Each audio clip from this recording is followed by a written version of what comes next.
Kaixo, jarraian zuzen paraleloan ariketa bat egingo dugu. Ariketak honela dio. Kalkulatu eta marraztu R zuzenaren paraleloa den eta P puntutik pasatzen den S zuzena. Beraz, R zuzen baten ekuazioa eman zaigu eta gu kalkulatu behar dugu beste bat, S zuzena.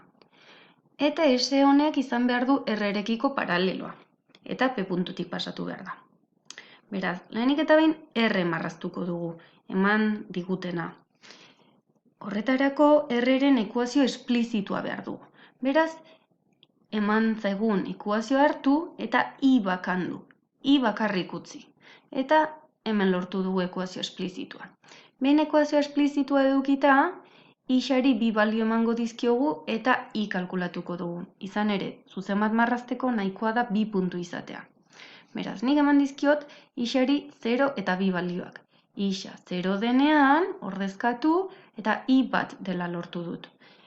I-xa 2 denean, eta bat gehi bat, 2. 2 dela lortu dut. Beraz, 2 puntu ditut. A izena eman diot bati eta B izena besteari. A 0 bat, B 2 2. Kokatu 2 puntuak, lotu eta R zuzena marraztu dugu. Eta orain guk egin behar duguna da hain zuzen P puntutik.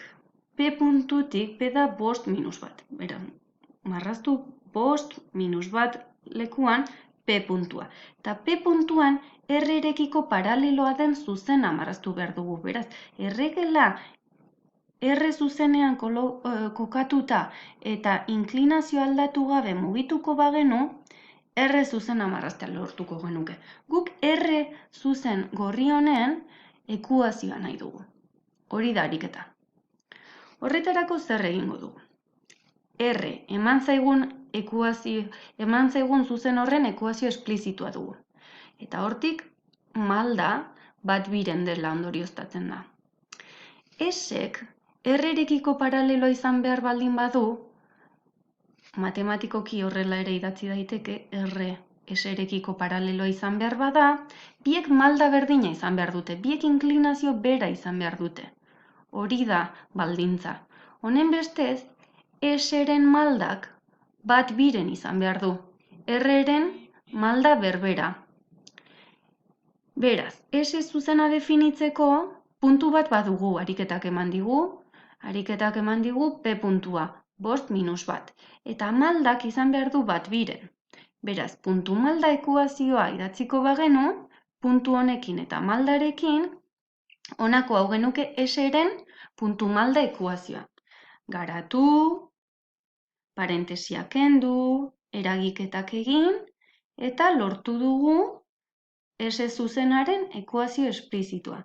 Eta honako litzateke ariketa.